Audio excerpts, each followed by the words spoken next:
How's it going, guys? It's K Cars, and today I'm going to be doing a review of this Procharged Gmc Sierra, and I'm here with the owner, Majid. I'm not sure if I said that right. I'm not sure how to say his name, but yeah, it's good. Okay, so he's going to tell you guys all about the truck, and then we're going to get some flyby shots of the truck, and then just get some exhaust comparisons between the Challenger and the truck, and then hopefully go for a ride if you want to drive me around.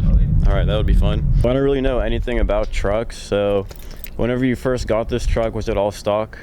Yeah, it was stock. It was pretty high because it was stock truck. So okay, I got it in 2014. And what's the engine on it? 5.3. 5.3. And yeah, how much I was hoping to get the 6.2, but they don't come in our regular cab. So okay, yeah, this looks, a single cab looks pretty cool with that setup, like how it's lowered like that. And so how much horsepower did it have stock? Like 330 or something, but on a dyno it would do like 280 or something. Okay. And so what do you have now? 680. Okay.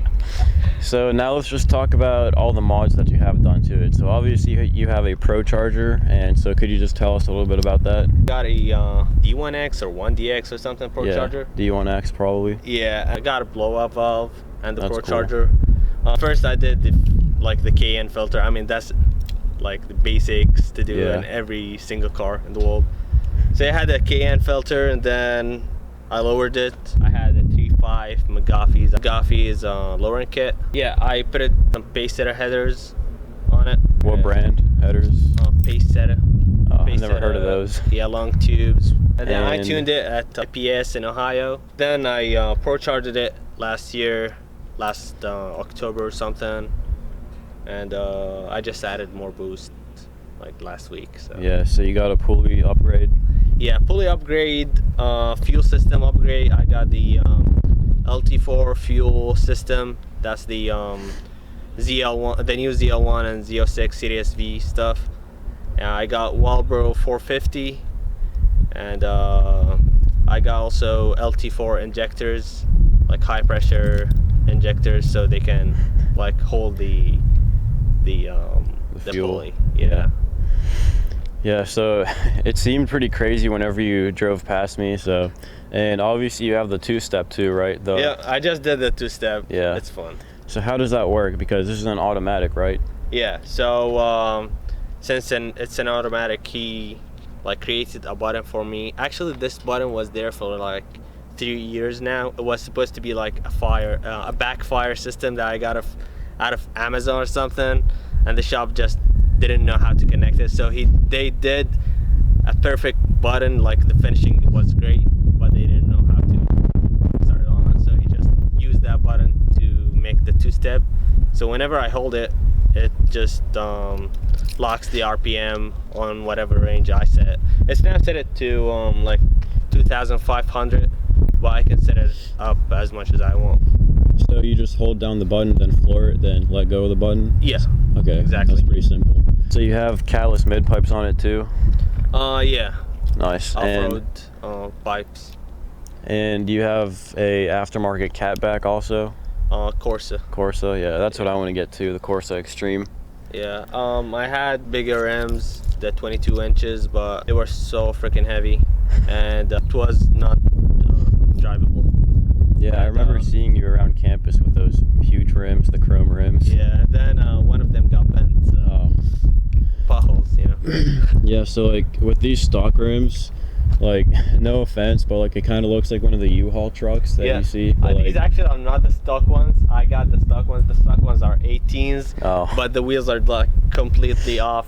And I got these for like a good deal, brand new. So I just stick them with it. It was supposed to be like winter tires or something, but I mean, it just stayed there. I'm waiting on my wheels. They're gonna be here in like a month or two. They're welds. Welds, yeah. And so what size tires do you have on there right now? Tires, I don't know. I think it's 265, 70, 17. And so you're probably going to upgrade those too, right? Yeah, looking for like Mickey Thompson or Hosier or something like that. Hoosier, yeah. Probably want to get like 315s, 305s. Yeah, they're gonna be pretty wide. and I'm just waiting on the rims. I mean, 1320 been helping me with that. I called a few shops. I called like the shop I did the truck with, Carlisle, and the problem is like there was a 8 weeks back order. Yeah. So I have to wait for 8 weeks, but the problem was I have to pay like right now. But for 1320, they told me, I mean, just order the wheels and whenever they come in, pay for them.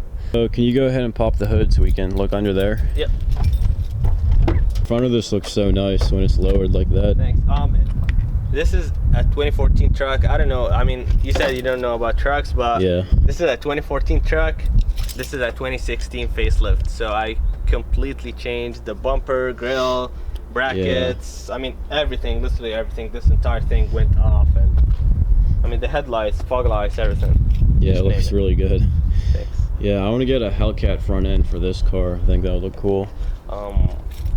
I know a shop that literally makes like kits and stuff for Challengers, Chargers. It's back home, but he ships to the US and he has tons of customers. Actually, most of his customers are from here, and he can do pretty sick stuff. So That's cool. it's actually D1X. Yeah. It's just the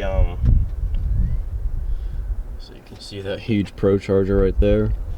I think if I got a Procharger, I'd probably get the black one. the intercooler on this thing is underneath the truck. I don't know why Procharger made it that way, but it's underneath the truck. If you want to go down there and see it, Yeah, I'll try. that's the like thing to collect air, and then it's right behind it. Next month I'm gonna upgrade that, get rid of it, put a triple core intercooler in front, and a Holy EFI Intake manifold. Yeah, exactly. And a LT4 ported auto body. Yeah, it's gonna change the look over here. I'm Yeah. looking forward to powder coat it. Probably gonna do it tread. It's gonna look sick over there. But yeah, the intercooler will go for like over here, and it'll look better. Yeah, that's gonna look really good in the front. The two-step box is right here, right? The Langenfelter. That's where you can like adjust the RPMs, right? Yeah, I can take it up to 6,000 RPM, and that's gonna pop fire like in every millisecond. So Yeah. but currently So- it's like 2,500. So there you can see the pulleys, and you said you got the pulley upgrade last week. Yep. So how much boost do you have now? 15. Used to have 10, but it was like on safety or something. I don't know. But now it has 15 pounds of boost. Jesus. Yeah. Drives Yeah. completely different. I noticed that it sounds a lot louder than Saif's Challenger, because he only has like 7 pounds, I think. So But his is an SRT, so. yeah. Yeah, I want to get a Procharger so bad. Make it so much faster. So did you notice like a huge difference when you installed the Procharger? Yeah, it was another car. It's completely different, so. So what made you choose a Procharger instead of like a regular supercharger like a Whipple? I mean, I like Whipples, but they don't gain like the gaining RPM range is different between a Procharger and a Whipple. And also a Whipple will mount top of the engine. Yeah. It kind of gets more heat because it's directly over the engine, and it also like has some other issues. I mean, Whipple are pretty good, but you can just go so far in it. Plus with the Procharger you get a blow off valve, so. Yeah, that sounds really cool. Like with this car, I'd have to get a Procharger because the shaker wouldn't allow for the Whipple. So Oh. unless I took it off, but probably Yeah. wouldn't want to do that. Nope. Probably want to keep that thing over there. Yeah. Hopefully by the end of summer I'll change the suspension on this truck completely. Now because it's a truck, it has leaf springs in the back and shocks with a 45-degree angle like that. So it bumps a lot, it jumps a lot, so I don't want that. There's a shop in California that's making me a custom, like it's like a 4-link system that's gonna change the entire suspension and make it coilovers in the back, so it won't be leafs anymore. I'm gonna get rid of that, so it's not gonna drive like a truck anymore. So have you been drag racing with this thing? Um, Like to an actual track? Nope.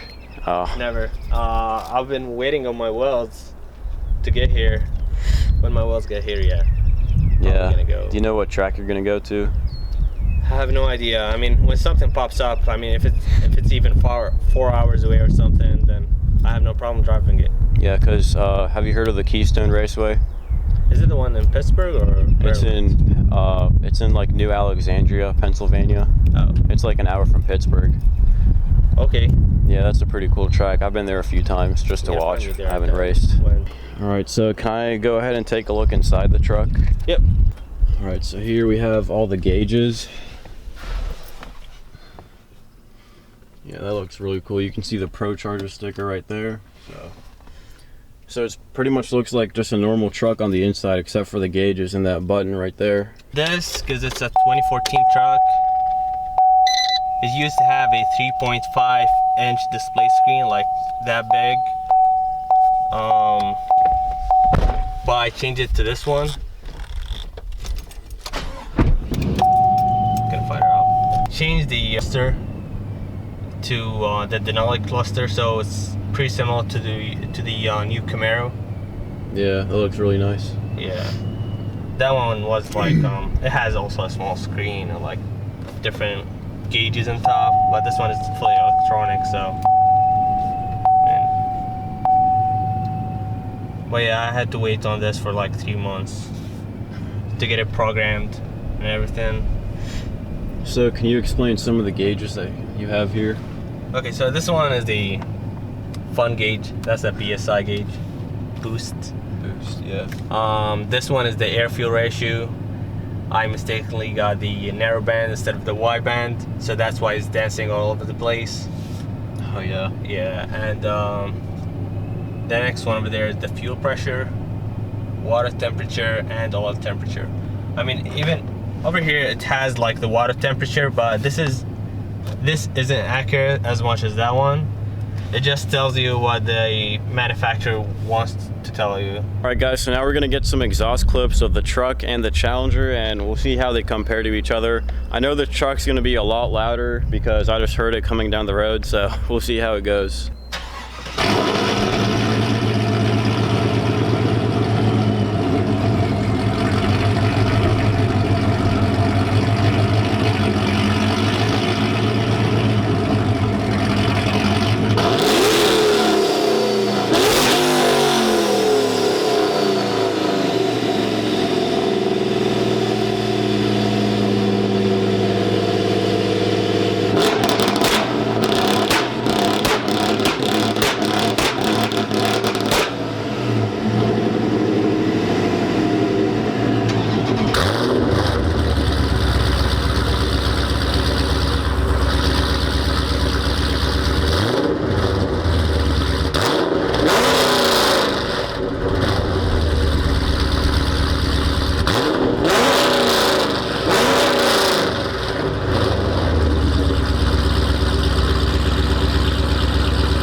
So are there any like reliability issues with the two-step? Because I know you said you're like worried about breaking something. I mean, there are people on the internet saying that like shouldn't use it too much.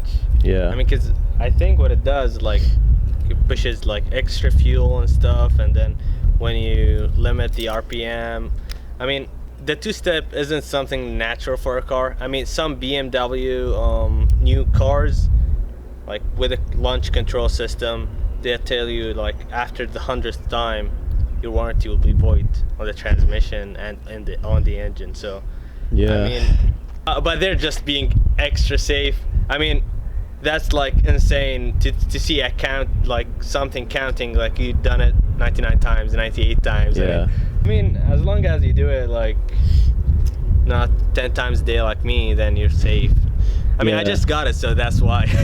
Yeah, there should be any issues or something, but you know, there are always going to be people doing wrong stuff with their engine and then blaming it on the two-step or something. So I mean, the most fun thing about the two-step that you actually can do it like while cruising around, so it doesn't have to be like a complete stop race. You can just like go on the highway, spot another car and if you want to race it, just hold that. I mean, we're going 60 or something on the highway, so you're safe.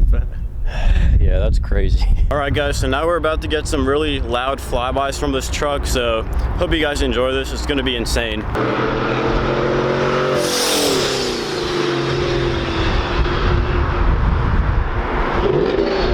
Jeez, that blow-off valve sounds so nice. It's so freaking loud. So that truck actually looked really fast. Like, even though it's a truck, it probably weighs a lot, but it looked really fast coming down the road. All right, guys, so now we're in the truck, and he's actually gonna take me for a ride, obviously, so hope you guys enjoy this. I'm really excited to see how it feels like, especially with that Procharger. Here we go.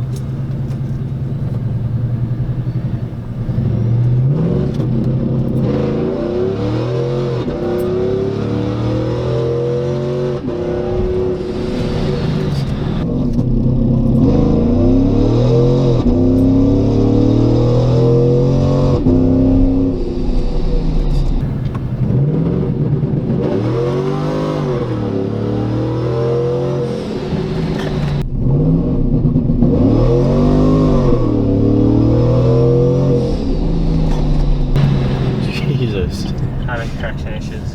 Yeah, you can definitely tell it lost traction whenever you let off. That lady was staring at us like we're crazy. Aren't we?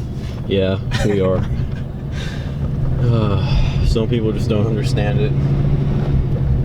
Yeah, it's currently on 93, but on E85 you can tell the difference. The Trans E85. I don't know why, but people say turn this off. Takes load out of the engine. I don't know, 2 more horsepower. Probably. The AC. Yeah. Yeah, that's what I heard.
Alright guys, so as you saw in those races in Mexico, I actually did have the GoPro pointing the wrong direction because I think he said he had like 680 horsepower to the wheels in that truck, so I was definitely expecting him to beat me by a lot. So I had the GoPro facing forward, but I actually did beat him by a lot, so I was really surprised at that. I think he told me that his transmission was overheating or something. I know he had like a check engine light flashing at him saying that the transmission was too hot or something.